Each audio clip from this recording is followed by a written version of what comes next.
जुगाड़ू बहू का ईंटों का कूलर। अरे आज तो गर्मी ने बुरा हाल करके रख दिया संगीता बहू। ओ संगीता बहू, जरा हम सबके लिए गिलास मटके का ठंडा पानी लेकर आना। लाई बाबूजी। चूल्हे पर खाना बना रही संगीता उठती है और मटके से ठंडा पानी निकालने लगती है कि तभी ये क्या, कल शाम को मटके में पानी भर के रखा था, लेकिन ये तो बिल्कुल भी ठंडा नहीं हुआ, बल्कि गर्मी की वजह से मटके का पानी भी गर्म हो गया है। जिसके बाद संगीता को उस गर्म पानी को ही ले जाकर अपने सास ससुर और पति को देना पड़ता है। जैसे ही वो लोग उस पानी को पीते हैं, अरे बहू, तुझे मटके का ठंडा पानी लाने के लिए कहा था, ना कि गर्म पानी। ये गर्मी का कहर और ईंट की भट्टी के काम करके हम गर्मी से कम जूझ रहे हैं, जो तू हमें ये पानी पिला रही है। क्या करूं माँ जी, मैं तो मटके में पानी ठंडा होने के लिए ही रख कर आई थी, लेकिन सारा का सारा पानी गर्मी की वजह से गर्म हो गया। ये गर्मी ना हो गई हम गरीबों के लिए तो आजाब हो गया। न जाने ये गर्मी का मौसम आता ही क्यों है। अपने पति और सास ससुर की बात सुन संगीता को उनके लिए काफी बुरा लगता है, जिसके बाद वो सभी ना चाहते हुए भी उस गर्म पानी को पी लेते हैं। ऐसे ही शाम होती है और हर रोज की तरह संगीता अपने घर के आंगन में लगे पौधों को पानी दे रही होती है। संगीता के आंगन में ढेर सारे पौधे, घास थी। संगीता सबको पानी दे ही रही होती है कि तभी वो देखती है, ये क्या, इतनी गर्मी हो रही है लेकिन फिर भी ये सारी घास और इसकी मिट्टी इतनी ठंडी है। अरे हाँ, जब मैं छोटी थी तो मेरी टीचर ने कहा था कि जमीन के अंदर की मिट्टी हमेशा ठंडी ही रहती है। अगर मैं इनकी मदद से पानी को ठंडा रख पाई तो मेरे परिवार वाले भी इस गर्मी में ठंडा पानी पी सकते हैं। संगीता आंगन से ढेर सारी मिट्टी उठाती है और फिर उसे अच्छे से गिलाकर मटके के चारों तरफ उस मिट्टी को लीप देती है। साथ ही साथ उसके ऊपर ढेर सारी घास लगाकर बाहर से पानी की छींटे मारकर अंदर पानी भर देती है और सिर्फ कुछ ही घंटे में मटके का पानी बिल्कुल फ्रिज के पानी जितना ठंडा हो जाता है। रात को खाने के बाद जैसे ही सभी लोग उस मटके का पानी पीते हैं, अरे बहू, तेरे जुगाड़ से तो सच में ये पानी ठंडा हो गया। अपने परिवार वालों को इतना खुश देख संगीता भी बहुत खुश होती है और ऐसे ही कुछ दिन गुजर जाते हैं। संगीता और सुमित्रा मिलकर एक दिन आंगन में कपड़े धो रही होती हैं। बहू, जरा जाकर हैंडपंप से एक बाल्टी पानी लेकर आना, कपड़े खंगालने हैं। संगीता जैसे ही हैंडपंप चलाकर पानी भरने लगती है तो उस हैंडपंप में से ठंडे पानी की जगह गर्म पानी निकलने लगता है, जिसे देख गर्मी की वजह से हैंडपंप से भी गर्म पानी आ रहा है। अब हम क्या करें? इतनी भयंकर गर्मी में दोनों सास बहू के लिए गर्म पानी में कपड़े धोना नामुमकिन था, जिसके चलते अब दोनों सास बहू परेशान होने लगती हैं कि तभी संगीता के मन में एक और नया जुगाड़ आता है और वो जल्दी से 2-3 बोरी लेकर उसे गीला कर हैंडपंप पर बांध देती है। थोड़ी देर बाद संगीता जैसे ही हैंडपंप चलाती है तो उसके अंदर से ठंडा पानी आने लगता है। अरे वाह मेरी जुगाड़ू बहू, तूने तो इस हैंडपंप के पानी को भी ठंडा कर दिया, नजर न लगे मेरी जुगाड़ू बहू को। संगीता हमेशा अपने किसी न किसी जुगाड़ से गर्मी को दूर करने की कोशिश किया करती थी, लेकिन बढ़ती गर्मी की वजह से सबका हाल बेहाल हो गया था। अरे बाप रे बाप, मुझे तो ऐसा लग रहा है कि मैं अभी भी इनकी भट्टी में ही काम कर रहा हूँ।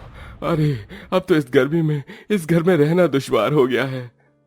बेटा, इस टीन की छत की वजह से ये सब हो रहा है। सोचा था इस साल इस टीन की छत को हटवा कर और पत्थर की छत बनवाऊंगा, लेकिन पैसों की कमी के चलते इसे ना कर सका। टीन की छत होने की वजह से गर्मी में टीन बहुत जल्दी गर्म हो जाया करती थी, जिससे संगीता का पूरा घर ईंट की भट्टी की तरह गर्म हो जाता था। संगीता, अब तो तुझे अपने जुगाड़ से इस गर्म छत को ठंडा करने के बारे में सोचना ही होगा, वरना इस गर्म छत के नीचे तो हम लोग और ज्यादा दिन तक रह नहीं सकते। संगीता आंगन में बैठी बैठी इतना सोच ही रही होती है कि तभी उसकी नजर हैंडपंप पर जाती है, जिसको संगीता ने बोरे से बांध रखा था। ये देख संगीता के मन में एक और नया जुगाड़ आता है और वो एक एक कर बोरियों को गीला करके अपनी टीन की छत पर रख देती है और उसके ऊपर ढेर सारी मिट्टी डाल देती है, जिससे अब गर्मी की वजह से उन लोगों की टीन की छत गर्म नहीं होती थी। अरे वाह बहू, तूने तो आज हमारी टीन की छत को भी ठंडा कर दिया। और नहीं तो क्या बाबूजी, अब आपको दूसरी छत बनवाने की कोई जरूरत नहीं है। आप लोगों की जुगाड़ू बहू और मेरी जुगाड़ू पत्नी ने इस टीन की गर्म छत को भी ठंडा करके रख दिया। संगीता अपने जुगाड़ से कभी बोरे गीले कर घर की खिड़कियां और दरवाजे पर टांग देती थी, जिससे घर के अंदर गर्म हवा नहीं आती। वहीं कभी सबकी सोने की चटाइयों के नीचे गीली मिट्टी रख देती, जिससे सबको ठंडक मिलती। लेकिन इतने जुगाड़ करने के बाद भी पूरा परिवार मच्छरों से काफी ज्यादा परेशान था। इन मच्छरों ने गर्मी में काट काट कर सारा खून पी ही लिया है। न जाने अब इन मच्छरों से गर्मी में कब राहत मिलेगी। आय हाय, इन मच्छरों से तो राहत ये सिर्फ कूलर ही दिलवा सकता है। आय हाय, बिना कूलर के तो ये मच्छर एक दिन हमारा सारा खून पीकर हमें मार ही डालेंगे। गर्मी में बिना पंखे कूलर के गुजारा करना संगीता के लिए भी अब काफी ज्यादा मुश्किल हो चुका था। रोज रोज अपने परिवार को ऐसा परेशान होता देख अब संगीता एक बहुत बड़ा फैसला लेती है। अगर आप और बाबूजी इस उम्र में पवन जी के साथ ईंट की भट्टी में काम करके घर का गुजारा चला सकते हैं तो मैं काम क्यों नहीं कर सकती। बहू, ईंट की भट्टी में काम करना आसान नहीं है। तुझे पता है वहां कितनी गर्मी होती है।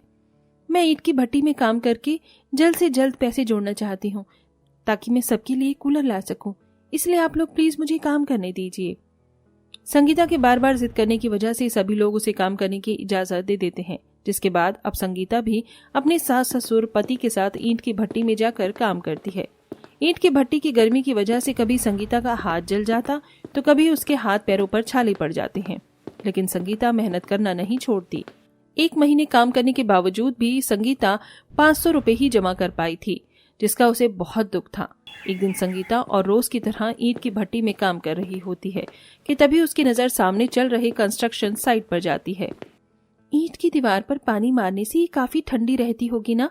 पुराने जमाने में लोग ईंट और कच्ची मिट्टी के घरों में रहते थे, इसीलिए उन्हें गर्मी नहीं लगती थी। 1 मिनट, अरे ये चीज मैंने पहले क्यों नहीं सोची। संगीता के मन में ईंट की दीवार को देखकर जुगाड़ आता है, जिसके बारे में वो सबको बताती है। संगीता, तुम क्या कह रही हो? भला ऐसे कैसे हो सकता है? क्यों नहीं हो सकता? ईंट की 4 दीवारें बनकर तैयार कर सकती हैं, तो इनका कूलर क्यों नहीं। हम घर में ईंट की 4 दीवारें बनाएंगे और उसी बीच में से काट कर उसके अंदर एक मोटर फिक्स कर देंगे, जिससे हमारा ईंट का कूलर पूरा बनकर तैयार हो जाएगा। बहू जो कह रही है वो होगा या नहीं ये तो मुझे नहीं पता, लेकिन हम कोशिश तो जरूर करेंगे। क्या पता बहू की इस जुगाड़ और हमारी कोशिश से हमें गर्मी से छुटकारा मिल जाए। सुमित्रा और संगीता की बात सुन पवन और रघु इस बात के लिए मान जाते हैं, जिसके बाद अब संगीता सबके साथ मिलकर ईंट की मदद से कूलर के आकार का ढांचा तैयार करती है और उसके अंदर मोटर लगाकर उसके चारों तरफ गीली मिट्टी और घास एक कपड़े की मदद से बांध देती है और उस पर पानी छिड़क देती है, जिससे जैसे ही अब वो लोग प्लग लगाकर बटन चालू करते हैं तो उस ईंट के कूलर के अंदर से बिल्कुल ठंडी ठंडी हवा आती है। बहू, इस ईंट के कूलर के अंदर से तो बिल्कुल असली कूलर की ठंडी ठंडी हवा आ रही है। हाँ माँ जी, और हमें तो इसके अंदर पानी भरने की भी जरूरत नहीं है। हम बस इसकी दीवारों को गीला कर देंगे और ये ठंडी हवा देंगी। आज तो सच में मेरी जुगाड़ू बहू ने कमाल कर दिया। मेरी तो भगवान से यही प्रार्थना है कि हर जन्म में मुझे तेरी जैसी जुगाड़ू बहू मिले। संगीता के ससुराल वाले उसके इस जुगाड़पंती के लिए काफी ज्यादा तारीफ करते हैं। इसी के साथ अब जब भी कोई संगीता के घर पर आता तो उसका बना हुआ जुगाड़ का ईंट का कूलर देखकर हैरान रह जाता। संगीता बहू, तेरा ईंट का कूलर तो सच में काफी ज्यादा बढ़िया है। हम लोग भी तुम्हारी तरह ही गरीब परिवार से हैं। अगर तुम हमारे लिए भी ऐसे ही ईंट का कूलर बनाओगी तो ज्यादा नहीं, लेकिन मैं तुम्हें थोड़े पैसे तो दे ही दूंगी। क्या तुम मेरे परिवार के लिए भी ईंट का कूलर बनाओगी? हाँ काकी, क्यों नहीं, मैं जरूर बनाऊंगी आपके परिवार के लिए अपनी जुगाड़ से ईंट का कूलर। आस पड़ोस में रह रहे लोगों को जैसे ही संगीता के जुगाड़ से बनाए हुए ईंट के कूलर के बारे में पता चलता है तो वो भी संगीता से अपने घर में ईंट का कूलर बनवा देते हैं, जिससे उन्हें गर्मी से राहत मिलती है। वहीं संगीता की भी अच्छी खासी कमाई हो जाती है और ऐसे ही अपने जुगाड़पन से संगीता अपने ससुराल वालों के साथ हंसी खुशी रहती है।